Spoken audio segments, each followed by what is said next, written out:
Have you ever been to a national monument? My family has been to multiple places and landmarks across the United States.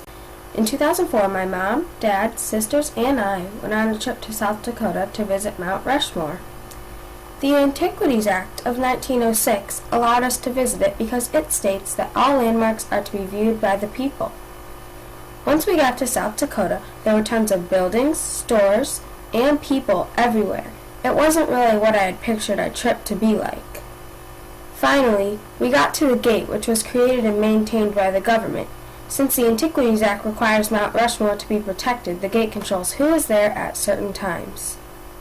After we got through the gate, there was a lot less commotion in shops, and there were more trees and natural land. When the Antiquities Act was signed by Theodore Roosevelt, it stated that nothing would ever be built on top of the land to replace the landmark. When we were nearing the mountain, all I could see was the monument and the trees. It turns out it was what I had pictured my trip to be like. I'm so glad that the legislative branch wrote the Antiquities Act because I had a great time on our trip to Mount Rushmore. Since then, we have been to many other U.S. national landmarks, including the Smoky Mountains, the Washington Memorial, and the Badlands. We have even gone back to Mount Rushmore for a second visit. I hope my family can continue to go to national landmarks, and I know we will be able to because of the Antiquities Act of 1906.